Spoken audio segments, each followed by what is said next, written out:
Members, Honorable Speaker.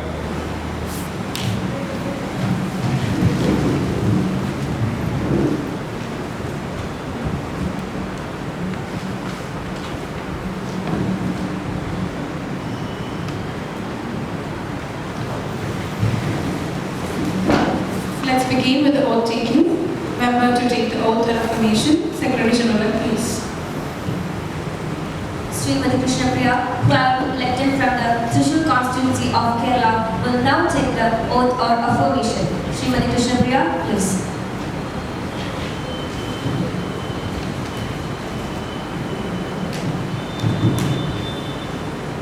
Do you want to take oath or affirmation? In which language do you want to take?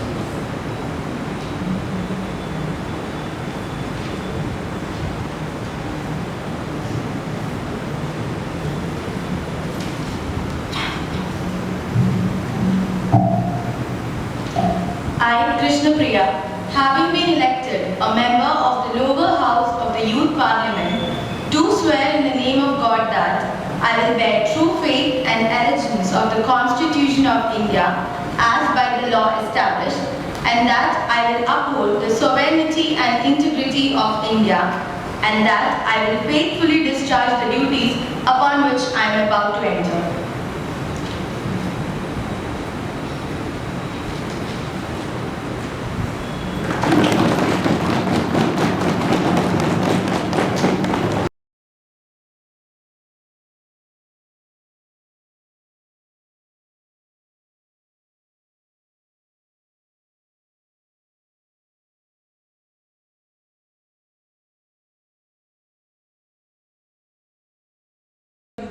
He took keen interest in the proceedings of the House. He passed away at New Delhi on 30th January 2020 at the age of 50. Madam Speaker, I rise to pay tribute to Mr. Suresh Mishra, whose death has been deeply mourned by all. He was a young man who came from a family of freedom fighters, and his father has made it for himself. And this tradition was carried by the family. He was with us to the very last moment. He seemed to be well and happy. Therefore, the shock of his passing away was all the greater. He had a bright future before him. I should like to extend my deep condolences to his family. Madam, I would like to associate myself with the tribute paid by you and the leader of this House. I had the privilege to work with Mr. Suresh Mishra as a colleague. He was a man who, because of his lovable nature, had never annoyed anyone and was a very open-hearted person whom we could always see with a smiling face. The nation has lost a social worker, a political figure, and a public man in him. So I would like to associate myself and my party in sending our condolences to the bereaved family. The House may stand in silence for a while to express our deep sorrow.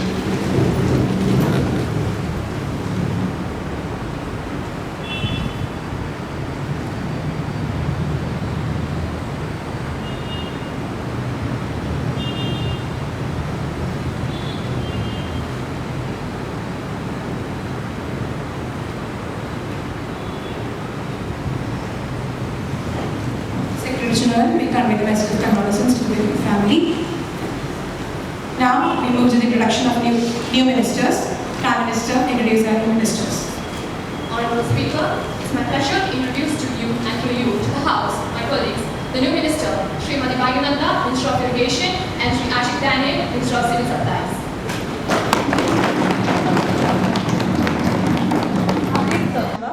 Question number 101, Ms. Jenny Leo. Will the Minister of Human Resource Development be pleased to state whether the government is considering to promote e-learning through electronic medium besides open schools, universities and correspondence courses? If so, the details thereof. Whether the government is considering to launch e-learning in all universities and schools across the country. If so, the time by which e-learning method is likely to be launched in all the universities and schools of the country, and if not, the reasons thereof. Honorable Minister of Human Resource Development.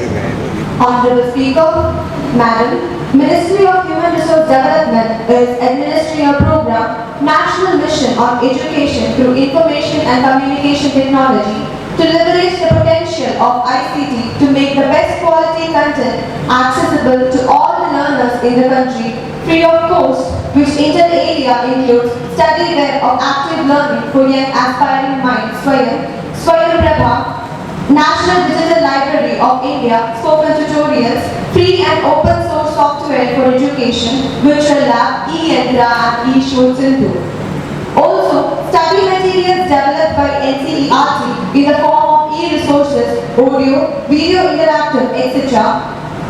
has been shared with stakeholders through Swayam, e-Pachala, web portal and mobile application, National Repository of Open Educational Resources.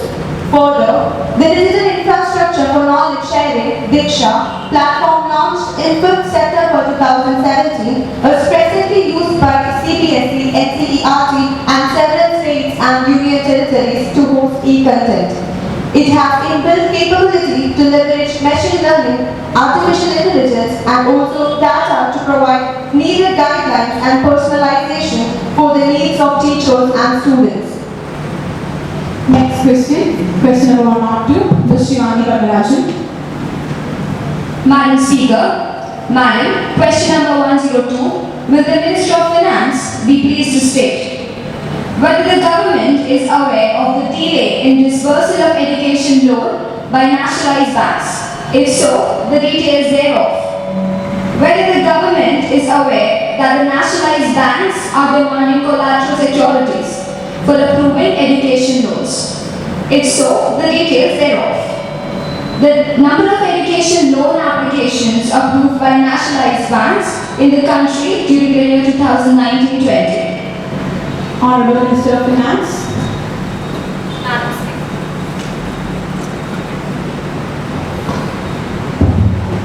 Madam Speaker, educational loans are sanctioned as per guidelines contained in the Model Educational Loan Scheme laid down by the Indian Banks Association (IBA).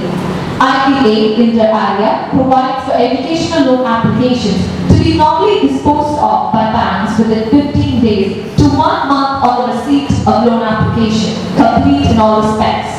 Communication of decision regarding the sanction or rejection is made within 15 days of the receipt of complete application. Further, the scheme has several provisions to enable speedy disposal of loan applications, including inter alia issue of acknowledgement with reference number and containing the contact details of the bank official to be contacted in case of delay in disposal of application. Rejection of loan application, if any, is to be done with the confidence of the controlling authority of the branch concerned and is to be conveyed to the applicant, stating clearly the reasons for rejection. Disbursement of the loan in stages as per the requirement directly to the institutions or vendors of equipment to the extent possible is made in order to avoid delays. Government has also launched an online portal, namely Vidya Lakshmi portal, to ensure hassle-free educational loans through a single window system for students. Any complaints received in respect of delay in sanction or disbursement of educational loans, including those received on the centralized public grievance redress and monitoring system, which are required to be disposed of within 60 days, are taken up with the concerned bank for redressal. As per the Reserve Bank of India (RBI) guidelines, all educational loans up to ₹4 lakh are collateral free. Further, the government has launched a credit guarantee fund scheme for educational loans, wherein collateral-free loan is given up to ₹7.5 lakh.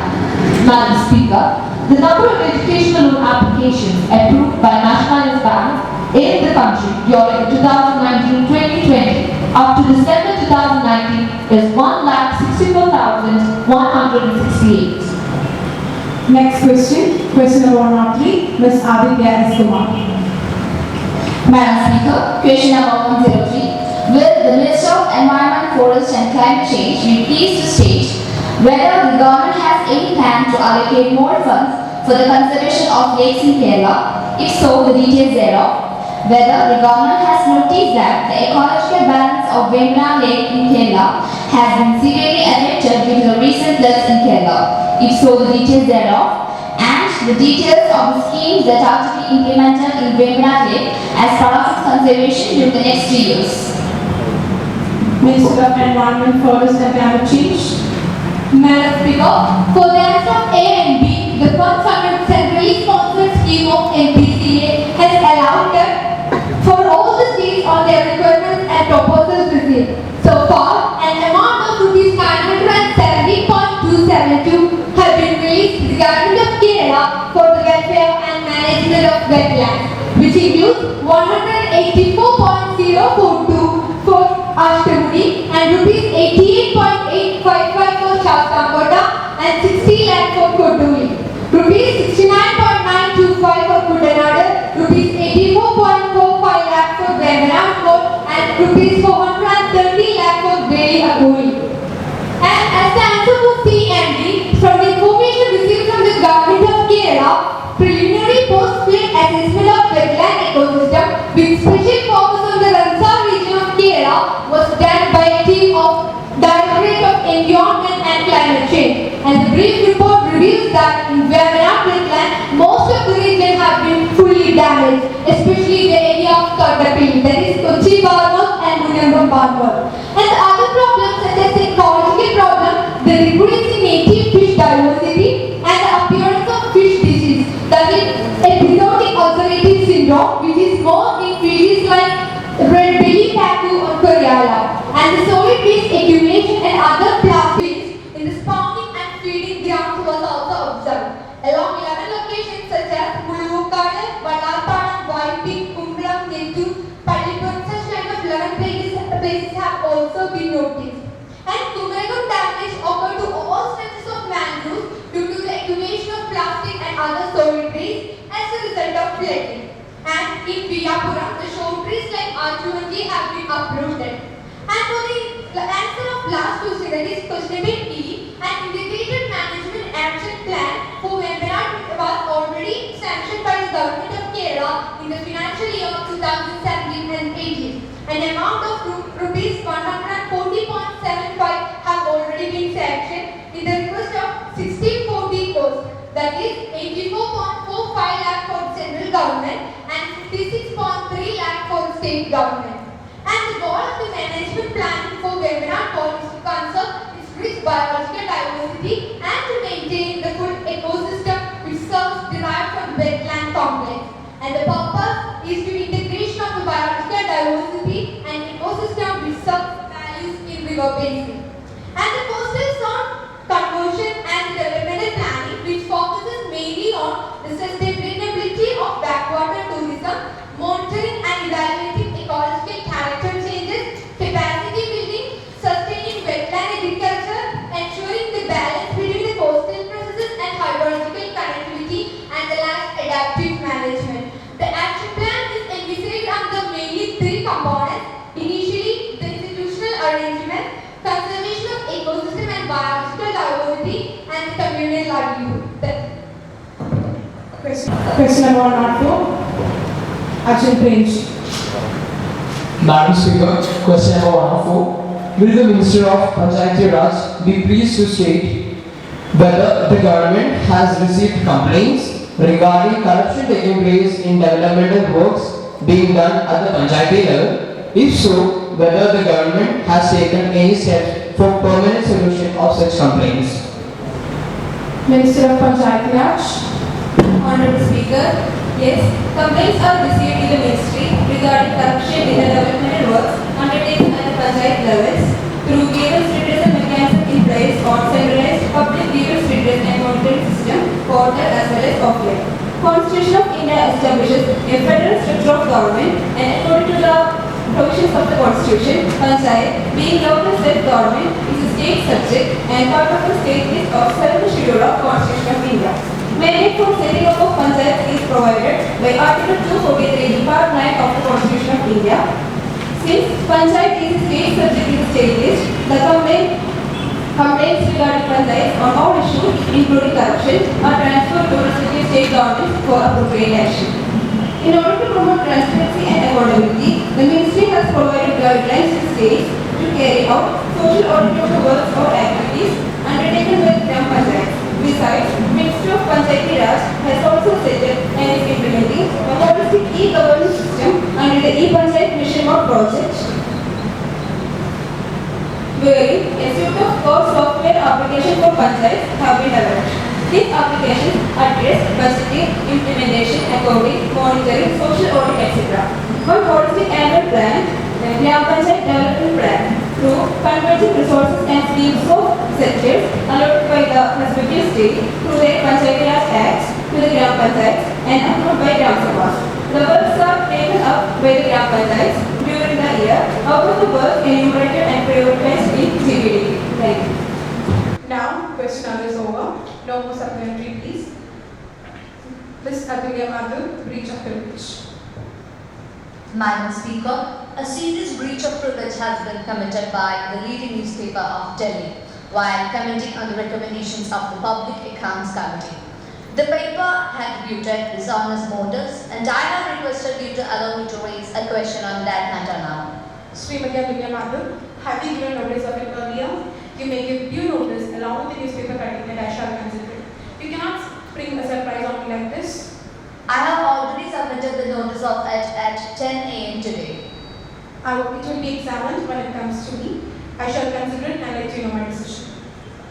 Honourable members, I have to make an announcement. We are welcoming the UK Parliament delegation.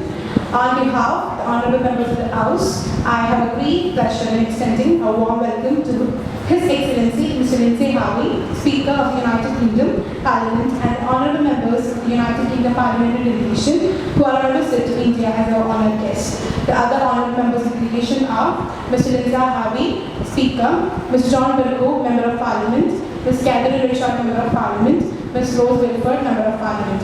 It is a very high-powered delegation. The delegation arrived in February 10, 2020. They are now seated in a special box.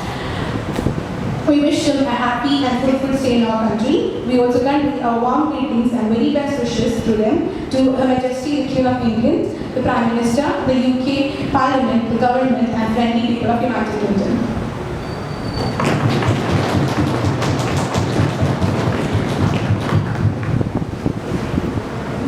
Now, let us take up the calling election motion. Ms. Yara, please call the election of Minister. I beg to call the attention of Minister of Defence to the situation arising out of the reported strike by the employees of the Ordnance Factory Board against corporatization of board and the action taken by the government in this regard, whether it will destabilize the defence sector. Yes, Minister, please. Madam Speaker, the decision regarding the corporatization of the Ordnance Factory Board has not been taken yet. It is under the consideration of the government. The concerns raised by the Employees Federation regarding the interest or benefit of the employees with regard to all their future matters, future workload, achieving rupees 30,000 crores target in the present setup, budgetary support for salary, etc., will be considered by high-level committee and they will consult with the concerned federation. I may further add that corporatization will not destabilize the defence sector. Now we move to the bill for consideration. The House will take up the consideration of the Medical Termination of Pregnancy Amendment Bill 2020. Minister, please. Madam Speaker, I'd like to move the bill to provide for the effective implementation of the Medical Termination of Pregnancy Bill 2020. Madam, the House is quite aware of how cumbersome the legal recourse is for a woman to terminate a pregnancy which exceeds 20 weeks. This denies the reproductive rights of a woman, as abortion too is an important aspect of the reproductive health of a woman. Obstetricians argue that this has spurred a cottage industry providing for unsafe abortion practices, which even leads to the death of the mother. As a result, a 2015 study held by the India Journal of Medical Ethics noted that 10 to 30% of maternal deaths in India are due to unsafe abortions. This makes unsafe abortions the third highest cause for the maternal deaths in India. According to Section 3, Clause 2 of the Medical Termination of Pregnancy Act of 1971, a pregnancy may be terminated by a registered medical practitioner under two conditions. The first one is the length of the pregnancy does not exceed 12 weeks. The second one is the length may exceed 12 weeks but not more than 20 weeks. In this case, the abortion will take place if not less than 2 registered medical practitioners are of the opinion that the continuation of the pregnancy would lead to the risk of the life of the pregnant woman. It can be visible as well as mental. It would also lead to substantial risk if the child were born. It would suffer from some physical or mental abnormalities to be seriously handicapped. This delays the decision-making process for the termination of the pregnancy. One of the criticisms of the Medical Termination Pregnancy Act of 1971 was that it failed to keep pace with advances in the medical technology that allows the removal of a fetus at a relatively advanced stage of pregnancy. The original law states that if a minor is to terminate her pregnancy, it required a written consent from her guardian. This proposed law has excluded this provision. Therefore, the extension of limit will ease the process for these women, allowing mainstream systems to take care of them at the same time providing quality medical attention. Hence, the government has brought forward this bill before the August House. Salient features of some of the important provisions of the bill are as follows. The bill seeks to amend the Medical Termination of Pregnancy Act 1971. The bill proposes the requirement of one registered medical practitioner for the termination of a pregnancy up to 20 weeks of gestation. The bill introduces the requirement of the opinion of 2 registered medical practitioners for the termination of pregnancy of 20 to 24 weeks of gestation. The bill also enhances the gestation limit for special categories of women, which includes survivors of rape, victims of incest, and other vulnerable women like differently abled women and the minors. The name and other particulars of women whose pregnancy has been terminated shall not be revealed except to a person authorized in any law that is currently in force. Madam Speaker, I am quite confident that all the honourable members of this House, irrespective of the party affiliation, will welcome the bill wholeheartedly and through it help ease the process for these women and their quality medical attention. With these words, I now move that the Medical Termination of Pregnancy Bill 2020 be taken into consideration. Motion moved that the bill to provide for the more effective implementation of medical termination of pregnancy and for matters connected therewith or incidental thereto be taken into consideration. Honorable Speaker, I rise to support this bill. A number of fetus abnormalities are detected after the 20th week, often turning a wanted pregnancy into an unwanted one. Usually, the fetal anomaly scan is done during the 20th to 21st week of pregnancy. If there is a delay in doing the scan and it reveals a lethal anomaly in the fetus, 20 weeks period is limited. This extension would allow termination of pregnancy in cases where some anomaly in the fetus is reported after 20 weeks. The law will help the victims, ill and underage women, or unmarried women to medically terminate pregnancies, and a provision to protect the privacy of the person seeking an abortion will bestow reproductive rights to the woman. In conclusion, I would like to say that the new medical termination of pregnancy and Bill 2020 aligned the reproductive rights of women with 21st century medicine will be a milestone. With these words, I strongly support the bill. I thank you for having given me an opportunity to speak on it. This is our House. The real problem lies in the implementation of the laws and existing framework.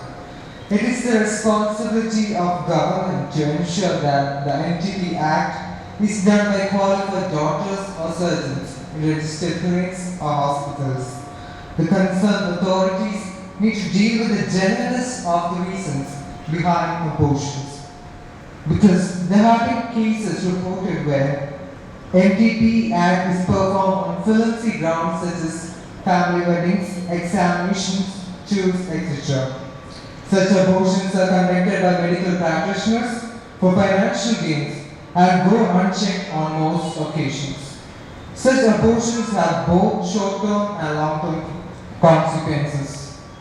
It is also unfortunate that abortion is often used as an alternative to regular methods of family planning. Such issues can only be addressed by government initiatives and awareness programs. It is the social responsibility of doctors to counsel all patients coming for the termination of pregnancy about the use of some contraception. It should be emphasized that the use of contraception is much safer than termination of pregnancy. The ethical debate about the legal stance of prevention of unwanted pregnancies has been continuing for many years throughout the world. In India, despite legislative and judicial control, ethical controversies surrounding medical termination of pregnancies still continues. Though many people believe that the NTB Act is immoral, but today it is a right that it cannot be taken away from women. We pass thousands of bills, but unless we tackle the problem from sociological angle, I doubt whether we shall be able to solve this problem. Therefore, madam, even though I have no quarrel behind the basic idea, and I will support the bill with some modifications, especially on sociological angle. Thank you. The Women and Child Development. Madam Speaker, I'm grateful to all the members who have supported this bill. I'm also grateful to all the members who have given their constructive criticism on it. I'm grateful to all the members who have given advice to us. With regard to the main suggestion, I would like to say that I do agree that the whole problem of social issues concerned with abortion is somewhat religious and other such are connected with the status of women in this country. But I think that we have reached a stage where we are as a nation committed to improve the status of women and give equality to them in all fields. I would like to point out that the amendment related to the earlier Act of 1971 faced a lot of criticism. Other barriers to safe abortion include implementation of the Protection of Children from Sexual Offences Act of 2012 and the Preconception, Prenatal Diagnostic Techniques Act of 1994, as a result of which doctors hesitate to provide abortion services to women and young girls. In recent past, there have been many PILs filed in courts seeking abortions. The existing Medical Termination of Pregnancy Act of 1971 has not kept pace with the changing times, needs and advancements in medical technology. More women are now approaching courts to seek approval for abortion over 20 weeks, a provision that has been provided in many other countries. Majority of these pleas are due to the fetal anomalies that are detected late or cases of sexual assault or rape, particularly of minors, where doctors are not willing to provide abortions irrespective of the gestation stage. It is a step towards safety and well-being of the women, and many women will be benefited by this. Recently, several petitions were received by the court seeking permission for aborting pregnancies at the gestation age beyond the current permissible limit on grounds of fetal abnormalities or pregnancies due to sexual violence faced by the women. The proposed increase in gestation age will ensure dignity, autonomy, confidentiality and justice for women who need to terminate their pregnancy. In order to increase access of women to safe abortion services and taking into account the advances in the medical technology, the Ministry of Health and Family Welfare proposed amendments after extensive consultation with various stakeholders and several ministries. I hope I have answered most of the points raised by the members in the course of my speech. I once again thank you for the support and seek your cooperation in implementing this measure. I request the House to pass this bill. The question is, those against will say no. I think the ayes have it, ayes have it, ayes have it. The motion is adopted. Close to them stand part of the bill. Now the question is that clause 1, the enacting formula and the title stand part of the bill. Those who are in favor will please say aye. Aye. Those against will please say no. No. I think the ayes have it, the ayes have it, the ayes have it. The motion is adopted. Minister for Women and Child Development, please. Madam Speaker, I move the bill be passed. Motion moved that the bill is passed. Those who are in favor will please say aye. Aye. Those against may please say no. No. I think the ayes have it, the ayes have it, the ayes have it. The motion is adopted.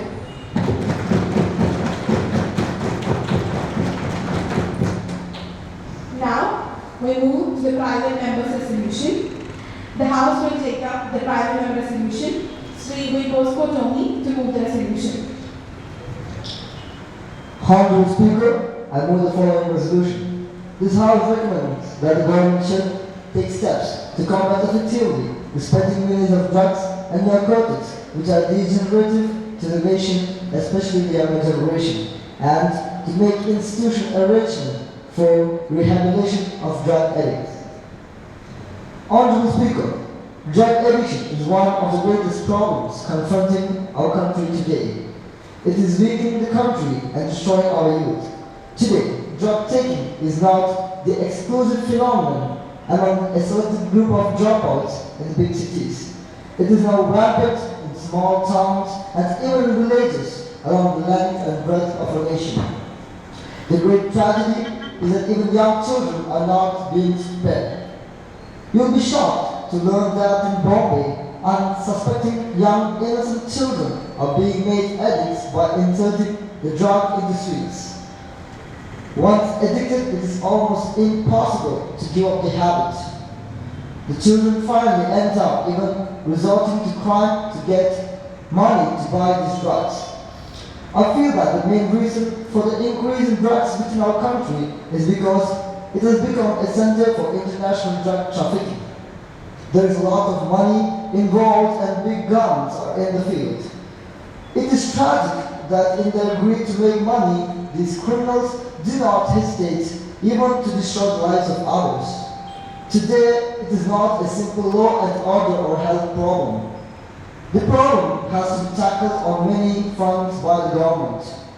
First, I would like to place the following suggestions before the government. First, there should be coordinated action by various ministers of the government. The menace should be combated by ministers of finance, home affairs, welfare, law and health. Second, the existing penalty under the law is too less. This is a business in which crores are earned in a matter of hours. In some countries, they have the drug traffickers. This may be too much for us, but considering the damage these people do to the society, we must produce so really effective deterrent punishments. A Rs. 2 lakh penalty or a few year sentence is not enough. The punishment for such offense should be made more severe and government should take steps to amend the existing laws on this. Third, the Ministry of Home Affairs should ensure that drugs are not smuggled into the country through our international borders. Our country should not be made a country by which drugs are smuggled into other countries too. The local police forces should also be made to take the issue seriously. There should be a severe crackdown on drug peddlers, especially those operating near schools and colleges. The government should also mount an educated advertising campaign through exhibitions, radio, TV, hoardings, etc. People should be educated and made aware of the dangers of drug addiction. Thank you. Ms. Mariette Rafi. Resolution. I completely agree with Windows Kutori on the comment that the punishment is too less. It's really pathetic to know that these people are let off lightly. I am under the impression that there should be summary justice. I think one can even forgive a gold smuggler or a thief, but one can never forgive a drug peddler. When some spoil the health and some spoil the wealth, the drug peddler spoils health, wealth and character. The loss of character will ultimately lead to moral degeneration of our society and thereby pull our country backwards. I firmly agree with the honourable member who has introduced the resolution that the government should coordinate actions against drugs by involving ministries. If this menace of drugs is not confronted now, it can ruin the nation. With these words, I support the resolution. Christina Jiju. Madam, at the very outset, I thank Sri Kutori for bringing me to focus through this resolution the enormity of the problem of drug addiction, which, as you rightly said, saps the vitality of our society. As the time allotted for this debate is running out, I will not take much more time of this House. I would like to put forward two suggestions. One is that the government should recognize that the problem of drug organizations should be solved. More counseling centers run by voluntary organizations must be set up. Secondly, I would like to refer to what Sri Bosco said about the role of media. I would like to strike a note of caution here that over-seriousness on the part of media may only help to tempt more people to take to drugs. Rather, it has to provide selective and imaginative publicity that would help us to attain the desired results. Madam, I also say one thing about the spread of this menace. There are 4 categories of persons who are involved: the producer, the transporter, the street peddler, and the actual consumer. Normally, it is only the peddler who is apprehended, tried, and punished. The other 2, namely the producer and the transporter, usually are allowed to go scot-free because they are all well hidden. They are the big guns who should be really punished.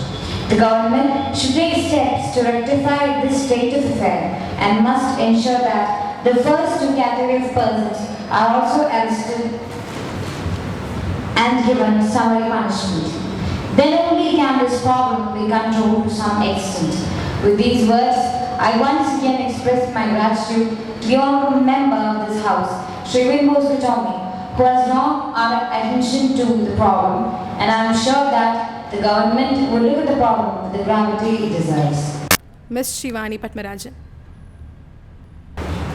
Madam Speaker, I completely agree with Sri Bosco Tommy regarding the steps that must be taken to curb the drug abuse in our nation. We should prioritize our focus on the younger generation, as they are more vulnerable to get influenced and fell into the new trap of the drug peddlers. I would also like to point out what Ms. Christina Jito said about the role of media. Media can play a vital role in creating awareness regarding the new and the old schemes of the government, which is something we are keenly looking forward to, that will aim at reducing the drug abuse along with punishing the drug dealers. Media can influence the consumers and the dealers in a positive and a negative way, respectively. Recommendations that I would like to add are to curb the demand, to restrict the supply, and construct and timely invest in rehabilitation centers. Thank you. Honorable Minister for Health and Family Welfare.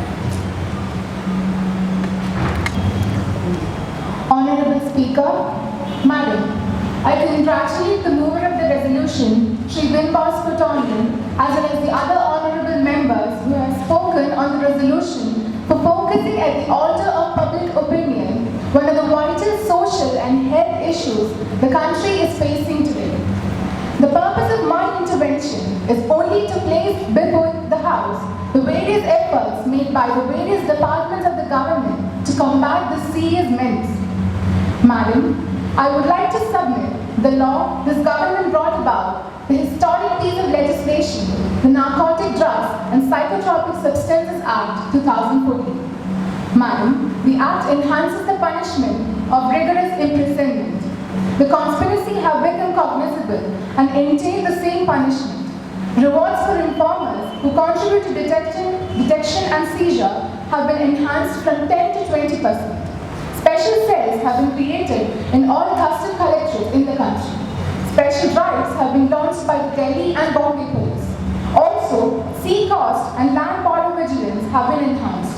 High-level meetings have been held in the border states. Madam, coming to the health side, the facilities for the treatment of drug addicts have been inadequate. However, one of the important parts of the Act is the Section 71 of the Act imposes on the government the responsibility of establishment of centers for drug de-addiction. An expert committee has been constituted by the Health Ministry, and I am happy to announce on behalf of the government that we launched a national drug de-addiction program under the auspices of the Ministry of Health. To start with, these de-addiction centers will be started in 4 metropolitan cities of Delhi, Calcutta, Bombay and Madras. It will also be there in Imphal, Varanasi, Goa, Chandigarh and Srinagar. Voluntary organizations have been increasingly involved in this program as per certain schemes organized by the Ministry of Welfare. 4 camps have already been organized, 60 more are being founded. A vigorous publicity campaign have been launched. The Finance Ministry have already made available rupees 15 lakh for this. Mass education and motivational programs are being planned. I would like to call upon the other political parties to start mass movement in the country. Movements involving students, youth, women, and other political organizations to come forward and help government fight the scourge of drug abuse, which has the potential to disrupt the very social fabric of our country. In the view of the efforts made by the government to meet this problem, Madam, through you, I request Sri Win Bosco Tommy to withdraw his resolution. Thank you. Sri Win Bosco Tommy. Honorable Speaker, I'm grateful to the honorable members for lending support to my resolution. In view of assurance given by the Honorable Minister and since the law has already been enacted to deal with this menace, I hope the government will take all stringent measures to eliminate this problem. Therefore, I may be allowed to withdraw this resolution. Has the honorable member leave of the House to withdraw his resolution? Yes. The resolution by leave of the House is withdrawn. Now the House is adjourned.